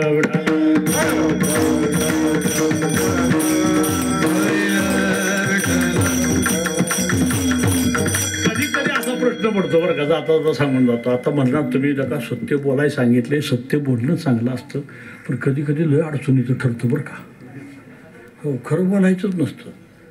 आम्ही तर चिंचलेलं कीर्तनाला निघालोय, अजून कुमट्यातनं निघालो नाही तरी वेळ झाली. अमोल महाराजांचा फोन आला, अहो महाराज कुठं आहे तुम्ही, वेळ झाली. आम्ही असतो कुमट्यातून सांगणार, आलोय आलोय, बस फटाफटून आलोय. आता त्यांना म्हणता येत नाही का आम्ही कुमट्यातच आहे, कुठं बोलावं लागतं ना, बरोबर नाही. तो का म्हणे सत्यकर्म व्हावे जातली या भय. तुम्हाला ते लाकूड तोडायचं दृष्टांत माहिती आहे का, तू गेला बघा लाकूड तोडता त्याची कोरड पडली, आहे ना माहिती, देवानं बुडी मारली, पहिली काढली चांदीची, ते म्हटलं खरं बोललं, म्हणलं ही माझी नाही.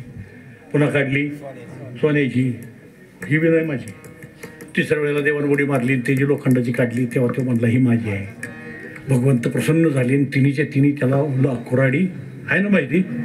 त्याच्या पुढचं माहिती आहे का, त्याच्या पुढं तुम्ही शिकलाच नाही ना. त्याच्या पुढं काय झालं सांगतो. त्यानं आता ही सगळा दृष्टांत बघा, त्या तिन्ही कुऱ्हाडी घेतले, त्यानं काय केलं, कोरेगावला गेला, सराफाकडे गेला, दागिनं बघून म्हणून घेतलं चांदीचं सोन्याचं, आणि बायकोला घेऊन गेला. हे बघ मला कुऱ्हाड बक्षीस मिळाली, देवानं दिली, ते विहिरीत पडली होती माझी कुऱ्हाड, देवानं बुड्या मारल्या, 2 बक्षीस दिले, ते एक चांदीची होती एक सोन्याची होती, त्याचं मी दागिने करून आणले. आरच्या पुढे उभी राहिली, आणि दागिने लय आवडतात, महिलांना लय आवडतात बरं का. हां, ते दागिने घातला, आरच्या पुढे उभी राहिली, मिरवली, आणि तिनं विचारलं कुठल्या विहिरीत कुऱ्हाड पडली होती, कुठल्या विहिरीत ही तुम्हाला मिळाली, एवढं दाखवा. ते म्हटलं का करायचं, तुला दागिने घातलेत ना. नाही म्हटले मला ती विहीर बघायची. अरे ती लय अडचणीत आहे. नाही म्हटले मला त्या विहिरीवर या, जिथं एवढं दागिनं सोनं मिळालं मला, ती विहीर मला बघायची. म्हटली अगदी लय अडचणीत आहे. नाही म्हटले मला दाखवा. ह्याला त्या नवऱ्यानं बायकोला घेतलं विहीर दाखवायला, अडचणीत होती, आणि कसा हिचा पाय निसाटला. विहिरीत पडल्यानंतर तुझं लागला रडायला. देव प्रसन्न झाले, म्हणजे कारण तुम्ही म्हटली माझी बायको पडली आत. देवानं उडी मारली आणि सुंदर अशी एक स्त्री काढली, सुंदरी, अगदी माधुरी दीक्षित सारखा, तिला लाजवत अशी. आणि देवानं विचारलं ही तुझी आहे का. आता हे खरं बोलावं का खोटं बोलावं. ती त्या बायकोकडे बघते, त्या पोरीकडे बघते, देवाकडे बघते. देव म्हणलं सांग तुझी आहे का. हो म्हटलं माझीच आहे. भगवंतानं ती काढली. म्हणले तू लगा कुऱ्हाडीच्या वेळेला खरं बोललास आणि आता का खोटं बोललास. म्हणले देवा परिस्थितीच अशी आहे. समजा आता जर माधुरी दीक्षित काढली, ती मी नाही म्हणलो असतो तर पुन्हा बुडी मारली असतीस, पुन्हा रथी अग्नी उतरी काढली असतीस. ती बी मी नाही म्हणलो असतो तर पुन्हा माझी बायको काढली असती. आणि मी खरं बोललो म्हणून तिने मला बक्षीस दिली असते. त्यापेक्षा एकच बरी म्हणून मी नाही घेतली.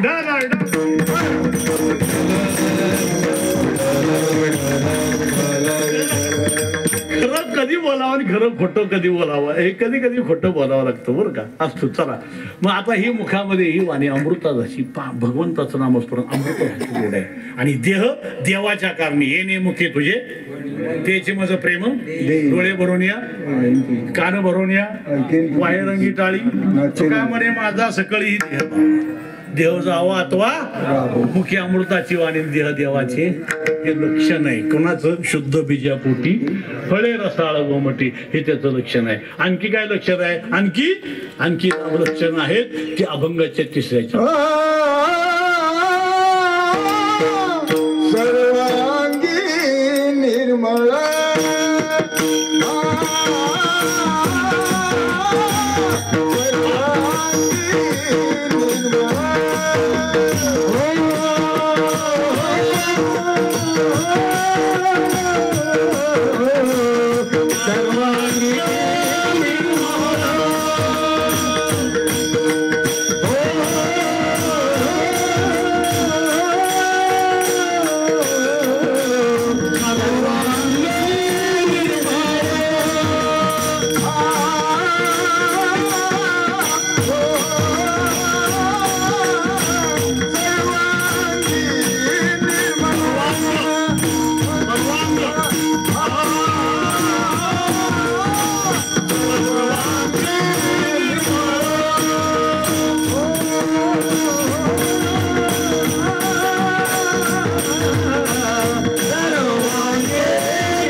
सर्वांग निर्मळ चित्त जैसे.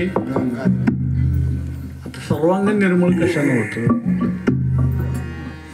कशानं होतं साबणानं नाही निर्मळ जीवन काय करील. निर्मळ जीवन म्हणजे काय त्याच्या पुष्कळसारखं आहे पण जाता थोडक्यात सांगतो. निर्मळ करायचे आमचं वैद्यकीय शास्त्र सांगतं. कोरोनाच्या काळात आपण काय वापरलं सॅनिटायझर का शुद्ध जंतुरहित करायचं वैद्यकीय शास्त्र सांगतं. डेटॉल वापरा. तर मी डॉक्टर असल्यामुळेच हे सांगू शकतो तुम्हाला डेटॉल वापरा. आध्यात्मिक किंवा धार्मिक शास्त्र काय सांगतं आपलं शरीर स्वच्छ होण्यासाठी शुद्ध होण्यासाठी काय वापरा.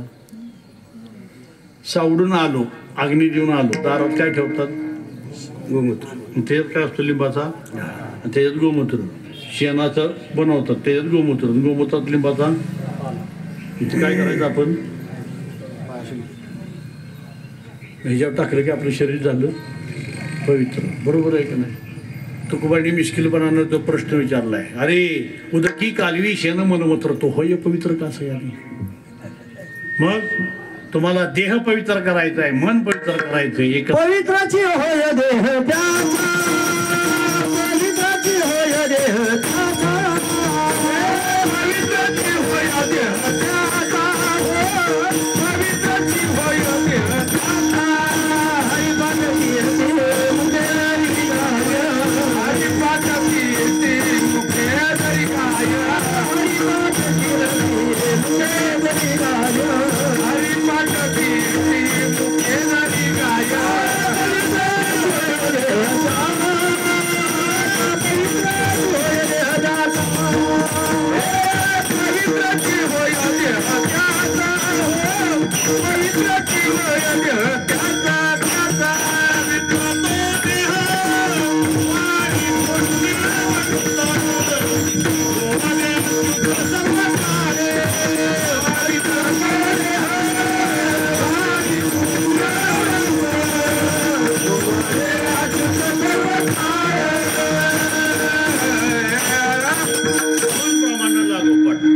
प्रमाण काय?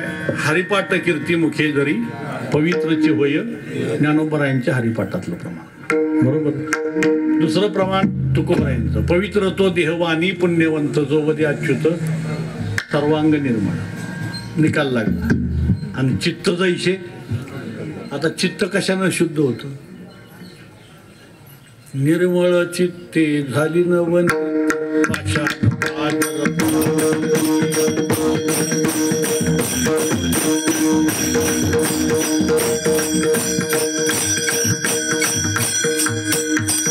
खेळ्यातलं प्रमाण आहे बरोबर आहे की नाही? हा निर्मळ चित्ते झाली नवनीती. निर्मळ चित्त कशानं होतं? तर निर्मळ चित्त ह्या गोष्टीमुळे होतं की चित्तात असलेले 6 जण कळलं का? चित्तात असलेले 6 जण आहेत. 6 कोण आहेत? 6 ओले मृत्तिकेचे आता 6 जण गुंपा करिता ती याचा नका करू अंगीकार गा वासुदेव करीतो नाही का?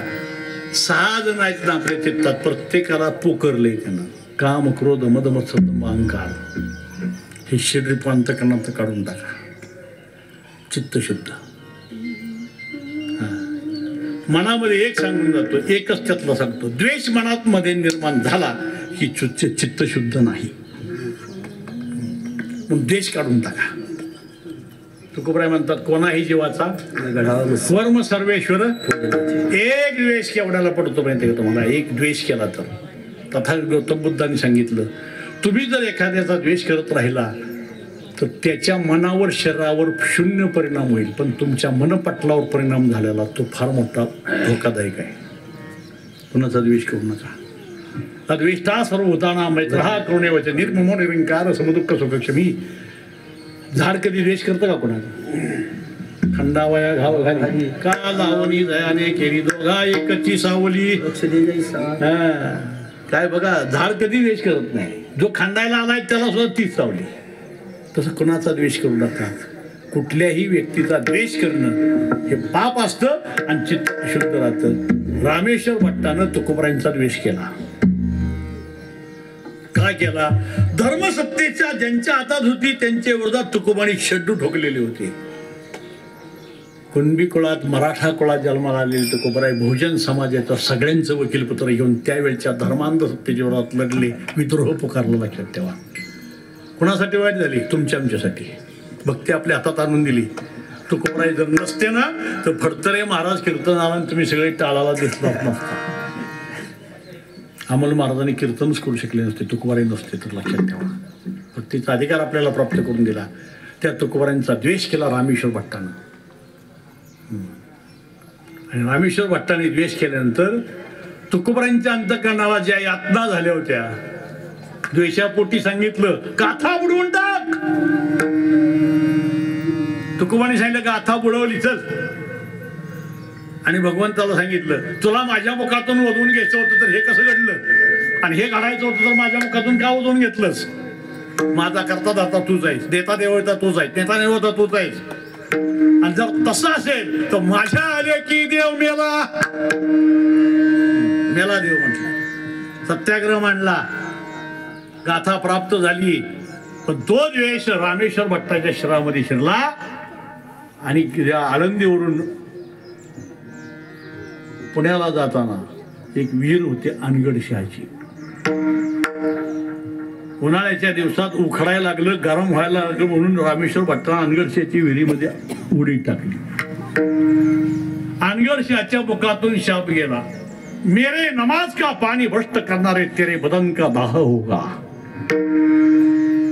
धक धक धक धक धक शरीर करायला लागलं.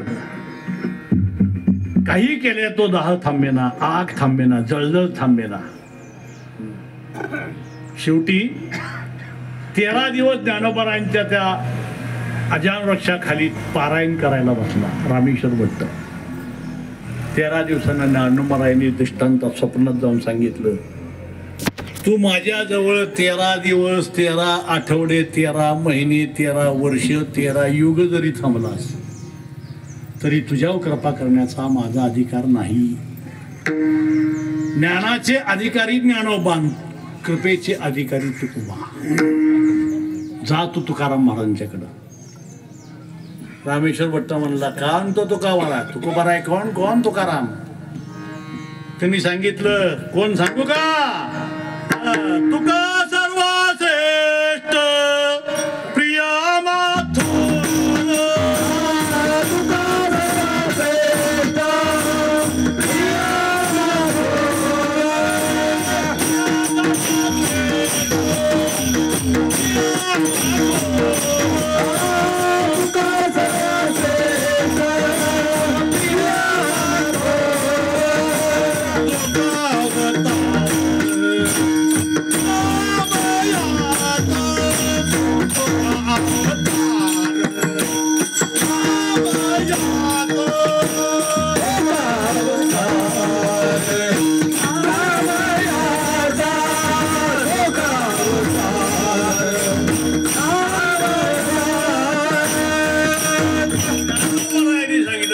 सर्वांश्रेष्ठ प्रिय माथो, सगळ्यांच्या पेक्षा श्रेष्ठ आणि प्रिय आम्हाला.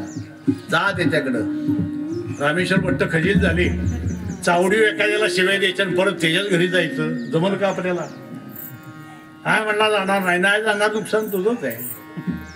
खजील झाला म्हणले बरं तर व्हायला पाहिजे. ज्यांचा द्वेष केला त्यांच्या दारात जायची वेळ आली. रामेश्वर भट्ट असे वाड्यात नात गेल्या. तुकोबरांची बायको जिजाऊ हातामध्ये जळकी फाळ घेऊन आली चुलीतली. आता काय जाळायला आलायस, बुडवायला आलायस? मेल्या तुझं जळलं. म्हणा शिवी असते का नाही? मेल्या तुझं जळलं तोंड. तुकोबाने मिळवला अगं कोणाला शिवाय देते? येऊन बघतायत तर त्या वाड्याच्या चौथऱ्यामध्ये रामेश्वर भट्ट असे खाली. अरे अरे रामेश्वर भट्ट तुम्ही या. ह्याला संत असावं लागतं बरं का, आपलं काम नाही. केव्हा 10 वर्षापूर्वी शिवे दिलेले असतात. त्याच्या घरातलं कोणतं उभं 10 वर्षापूर्वी शिव्या दिल्या होत्या, त्याला मग देतो का मी? आणि त्याचा माझा जमणार नाही. म्हणजे द्वेषपणाच राहतो, हुंदच राहते. संतांचं चित्त निर्मळ. रामेश्वर भट्ट तुम्ही ती शिव्या देणाऱ्या बायको बोलले अगं असू दे, आपले ते अतिथी आहेत, आपण गाथा बुडवू दे. अगं म्हणले कैकेयीनं रामाला वनवासाला पाठवलं म्हणून जगाला राम काढला. माझी गाथा बुडवली म्हणून जगाला गाथा कळली, तुकाराम कळली. जाऊ दे मर्दे त्यांचं. रामेश्वर भट्ट काय हवाय?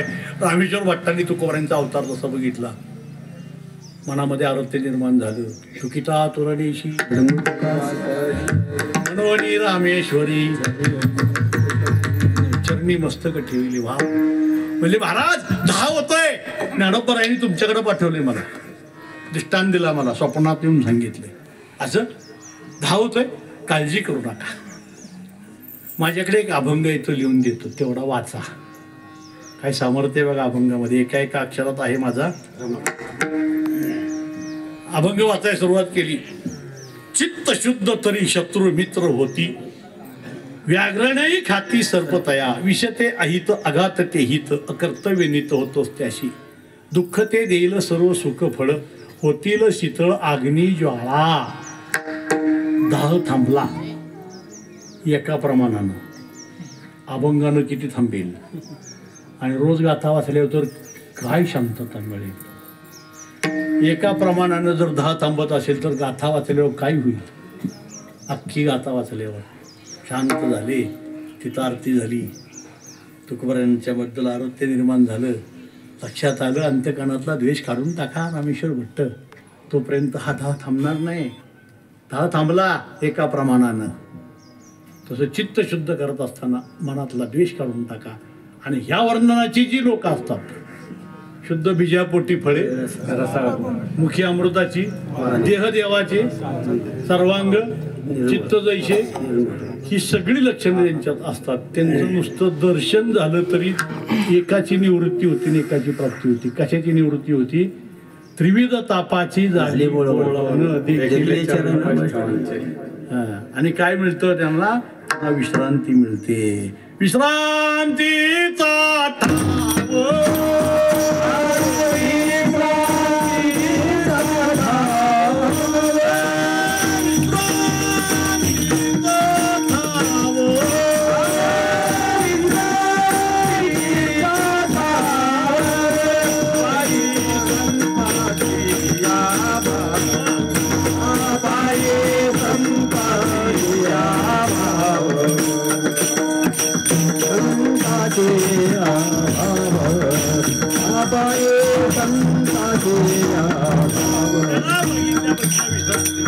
कशी तापाची निवृत्ती होती आणि त्यांच्या दर्शनानं विश्रांती होती. अभंगाच्या शेवटच्या चरणात म्हणतात तुका म्हणे जाती ताप जाऊ. तुका म्हणे जाती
पोटी फळे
रामचंद्र मारुती कदम या गावचं ज्येष्ठ व्यक्तिमत्व 1982 साली आपल्यातून निवडलेलं आहे.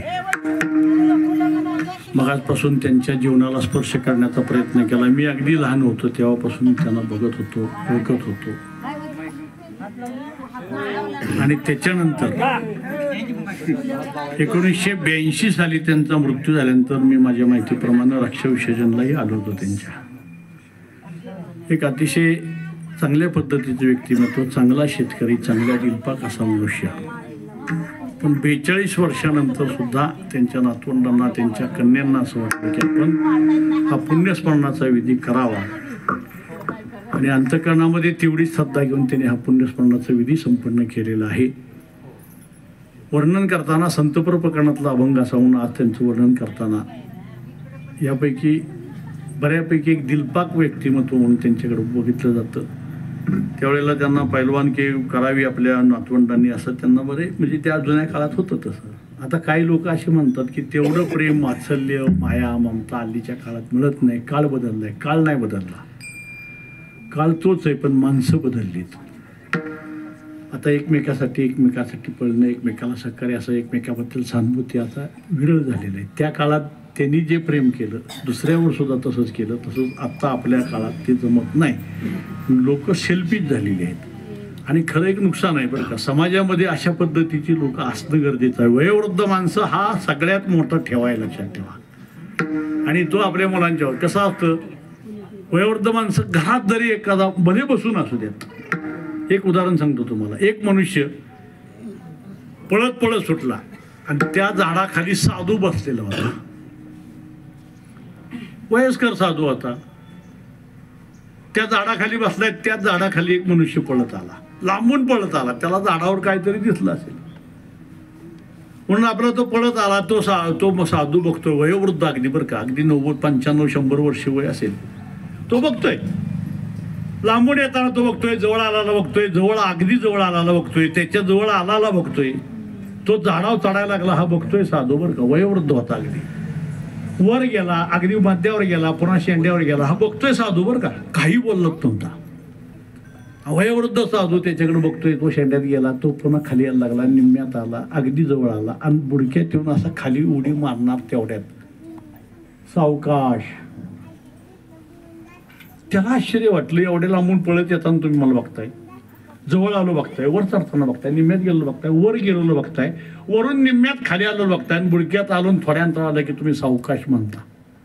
बघा वयोवृद्ध माणसाची भूमिका कशी असते. ते म्हटले तसं नाही, आत्तापर्यंत हे सगळं केलं त्यावेळेला तुला तुझी काळजी नव्हती, पण आता शेवटच्या वेळेला गडबड करू नयेस म्हणून सावकाश म्हणलो. काय यातनं तुम्ही दृष्टांत घ्याल. असं मार्गदर्शन करणारं व्यक्तिमत्व घरात कोणतरी असलं की आपण सुद्धा सावकाश चालतो. आणि माणसानं सावकाश चालावं, जास्त पण सावकाश नाही बरं का. पण तरीसुद्धा सावकाश चालावं, म्हणजे आपल्या जीवनामध्ये चांगल्या पद्धतीने जीवन जगत असताना जे जे काय पाहिजे ते गुण अचीव केले पाहिजे. आणि अशी संपन्न व्यक्तिमत्व आपल्या घरातून निघून गेल्यानंतर त्यांचं 37 स्मरण होतं बरं का. आणि खरं आहे, वडिलांचं मार्गदर्शक असलेले वडील 50 वर्ष उद्या जाऊ द्या 37 स्मरण होतं. आमच्या श्रीमती ताराबाई आणि सुमनताईंना अजून सुद्धा त्यांच्या वडिलांची आईची आठवण होत असते. त्यांचं हितलं गाव त्यांच्या मुली हितच दिल्या, म्हणजे असा त्यांचा हा परिवाराचा इतिहास आहे. माझ्यापेक्षा तुम्हाला जास्त माहिती आहे, पण व्यक्ती म्हणून एक अतिशय गुणवान आणि दिलपाक व्यक्तिमत्व ते आपल्यातून निघून जाऊन 42 वर्ष झाले. त्यांचं पुण्यस्मरण करताना त्यांची पुण्य आहे हे सगळं, त्यांची पुण्य आहे. त्यांच्या ज्ञानदेव असेल, हा त्यांचा लाडका नातू असेल, त्यांना असं वाटतं की आता आपण कुठं असेल तिथं टाळ वाजवायला जावं, भजनाला जावं, कीर्तनाला जावं, आपल्या दारात कीर्तन असावं. हे काय शुद्ध बीजापुटी फळे रसाळ गोमटी हेच लक्षण आहे. असतो या परिवाराबद्दल तुम्हाला सगळ्यांना माझ्यापेक्षा जास्त माहिती आहे, पण त्यांच्या पुण्याने, ज्यांच्या पुण्याने या परिवाराची आता वाटचाल सुरू आहे, ती पुण्यही त्यांना लाभली. त्याची जाणीव ठेवून त्यांनी आपलं पुण्य त्यांच्या चरणावर समर्पित करून त्यांचं पुण्य घेऊन आपण आपल्या विषयीची वाटचाल करावी. या उदात्त इथून अशा पद्धतीचे कीर्तनाचं ते नियोजन केलं. गावातील सर्व मान्यवर मंडळी इथं उपस्थित राहिलेले आहेत, कोणाचा नामोल्लेख करत नाही. टाळकरी मंडळी परगावून आलेली आहेत, आमच्या नवले महाराजांनी या मंडळींना पाठवलेलं आहे. दुधनवाडीवरून, पुन्हा बनवडीवरून ही सगळी मंडळी आलेली आहे, आराबवाडीवरून आलेली आहेत, या गावचे सगळे आहेत, भाकरवाडीवरून आलेले आहेत, आमच्या हाशीवाडीवरून आलेले आहेत, गारवडीवरून आलेले आहेत, कुमठ्यावरून आलेले आहेत. हे सगळ्या कलाकार मंडळींच्यामुळे ही सेवा तुमच्यापर्यंत पोचवू शकलो असतो. ज्यांच्यामुळे ही सेवा तुमच्यापर्यंत पोचवली, सुंदर असं माईकचं नियोजन केलं, ते माईकची सगळे कार्यकर्ते, या ही सगळं आपण पुण्य त्यांच्या चरणी समर्पित करूया. पुष्पवृष्टी होईल. पुष्पवृष्टीनंतर या परिवाराच्या वतीनं महाप्रसादाचं आयोजन केलेलं आहे. कुणी महाप्रसाद घेतल्याशिवाय जाऊ नका. या जाधव परिवाराचा मी एक प्रतिनिधी या नात्यानं तुम्हाला विनंती करतो. आणि झालेली सेवा कैलासवासी रामचंद्र मारुती कदम यांच्या चरणी समर्पित करून सेवेला पूर्णविराम देतो. गळ्यातला विना काढून ह्या प्रतिमेला लावा, माझ्यापर्यंत आणा. आणि मग एक अभंग म्हणून आपण पुंडलिक वरदा हरी विठ्ठलचा गजर केल्यावर सगळ्यांनी पुष्पवृष्टी करून उभं राहायचं. आणि आरती झाल्यानंतर हा उपक्रम संपेल. गळ्यातला विना काढा. विठ्ठल जय जय विठ्ठल,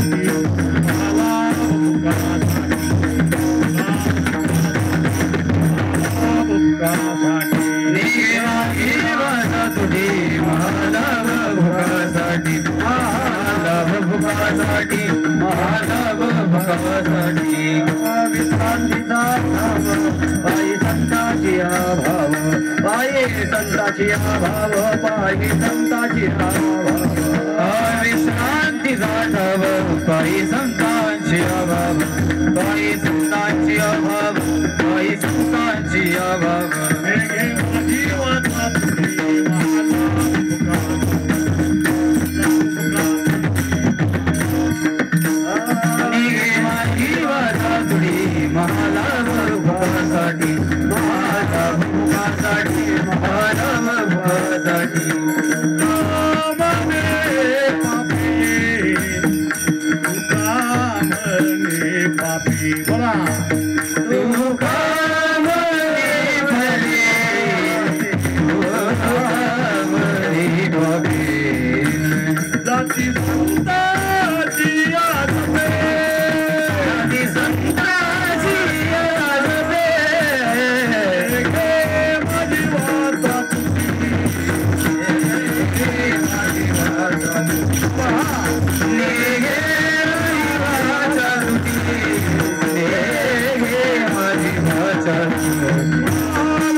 अ